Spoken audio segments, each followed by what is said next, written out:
Did you know you don't have to belong to a party to get elected to Parliament? I thought, okay. So why do we have political parties? Well, it all started with the Whigs and the Tories more than 300 years ago. They were groupings in Parliament that clashed over things like monarchy and religion, but it still took a while until political parties, as we know them today, took shape in the UK. Now there are more than 350 of them, though less than 10 were represented in the last Parliament. So what purpose do parties actually serve? Put very simply, political parties are made up of people who share similar views on how the country should be run. That's why we hear a lot about what parties want to do if they get into power during an election campaign. This should make it easier for voters to know what candidates from different parties stand for and how they would act in Parliament. But there's no rule that says MPs have to follow their party line, or even stay in the party once they're elected. In fact, more than 30 MPs ended this Parliament outside the party they belonged to when they were voted in 2 years ago.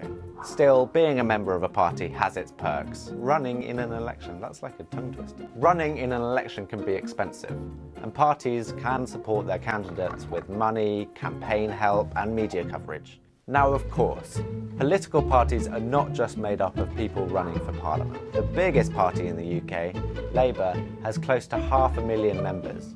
Now, party membership used to be a lot higher, although there has been a recent upturn.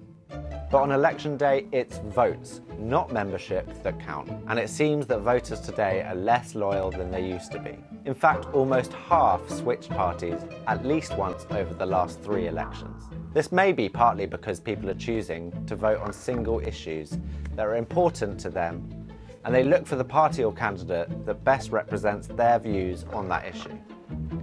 Take Brexit, an issue that divides parties as much as it does voters. Pro and anti-Brexit candidates are scattered across the main parties, and voters might choose to support a candidate regardless of whether they agree with their party's declared position. God, how do people do this every day?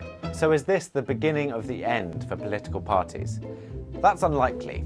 Parties still undeniably matter a great deal in politics.